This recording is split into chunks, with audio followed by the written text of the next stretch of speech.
서당 훈장 한윤서입니다. 이번 영상은 산재가 발생했을 때 회사가 산재를 처리하는 방식에 대한 내용입니다. 한번 들어보시죠. 회사에서 일하다가 다쳤습니다. 회사에서는 산재보험을 신청하는 대신에 공상으로 처리하자고 합니다. 공상으로 처리하는 것이 좋은지, 산재보험으로 처리하는 것이 좋을지 조언 부탁드립니다.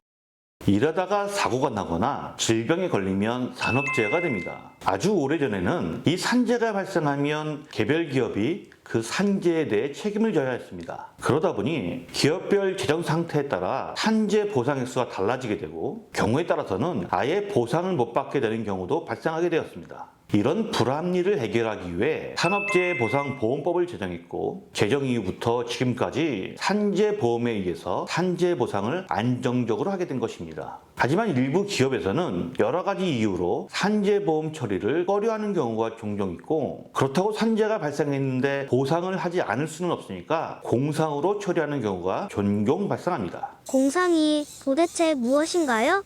공상이란 것은 법률 용어는 아닙니다. 일반적으로 회사에서 산재가 발생했을 때 산재보험 처리를 하지 않고 회사가 산재보상하는 것을 의미한다고 보시면 됩니다. 쉽게 말해서 보험으로 하면 기록에 남으니까 산재보험으로 처리하지 않고 회사가 자체적으로 금전보상을 하는 것인데, 산재를 은폐하기 위해 많이 사용되는 방법입니다. 만약 공상을 해야 한다면 어떤 점을 조심해야 하나요?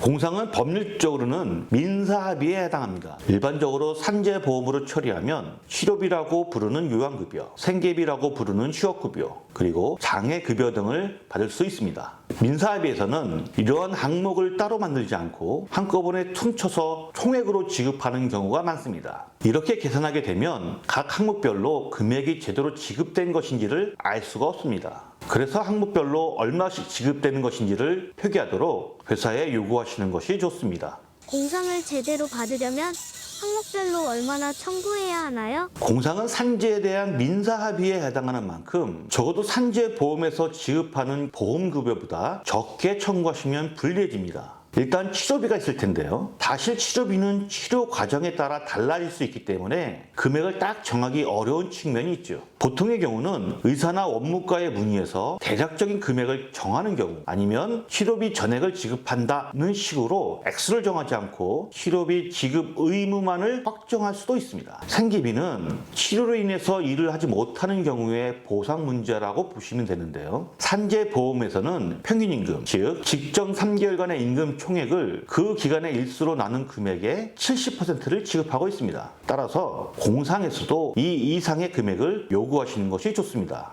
장애가 발생했을 때도 문제가 됩니다. 치료를 하다 더 이상 회복이 불가능한 경우를 장애라고 하는데요. 산재보험에서는 장애 등급별로 평균 임금 일수를 배분하는 방식으로 보상하고 있습니다. 예를 들어서 장애 등급의 최하위인 14급인 경우 평균 임금 55일분의 금액을 지급하는 방식입니다. 공상합의에서는 이러한 장애가 확정된 경우에는 산재장애 등급표상에 평균 임금 일수를 확인하고 그 금액 이상으로 합의해야 합니다. 그러나 장애가 확정이 안 되는 경우에는 성급하게 합의하지 마시고 추후 협의한다고만 명시하는 것도 방법이 될 수 있습니다. 이 밖에도 몇 가지 더 고려해야 할 것이 있습니다. 먼저 추가 상병이 있는데요. 추가 상병이란 산재 발생 후 병원에서 최초로 진료할 때는 나타나지 않았던 상병이 뒤늦게 밝혀지는 경우를 말합니다. 이런 경우 어떻게 처리할 것인가에 대해서도 추가 상병 발생 시 추후 협의한다고 명시하는 것이 좋습니다. 또한 재요양의 경우도 있습니다. 재요양이란 산재 발생 후 치료가 종료된 상병 부위가 시간이 지난 후 다시 악화되어서 치료하게 되는 경우를 말하는데요. 이 경우에도 마찬가지로 재요양 필요 시 추후 협의한다고 명시하는 것이 좋습니다. 공상으로 처리하는 게 복잡하네요. 실수할 수도 있겠어요. 공상으로 처리하는 건 앞에서도 말씀드렸듯이 민사합의와 동일하고, 여기에는 협상 능력도 필요하고 손해에 대한 계산도 할 수 있어야 합니다. 따라서 난 협상에 자신 없다거나 위에서 말한 사항들을 다 계산할 자신이 없다, 아니면 회사가 너무 일방적으로 유리하게 이끌고 나가려고 할 때에는 과감하게 공상합의를 하지 마시고 산재보험으로 처리하는 것이 좋습니다. 계속 말씀드리지만 산재가 발생하면 보험으로 처리하는 것이 법에 맞는 것이고 공상으로 처리하는 것은 회사의 편의를 봐주는 것인데 내가 불리하면서까지 공상을 할 필요는 없는 것입니다. 불리한 공상 합의를 하신 경우에는 다시 산재보험으로 처리하는 것도 가능합니다. 이상 노동의 이론 배움터 노동리서당이었습니다. 산재에 대해 궁금하신 경우 댓글로 남겨주시거나 성동근로자복지센터와 같은 전문 상담기관에 반드시 상담을 받으시길 바랍니다. 감사합니다.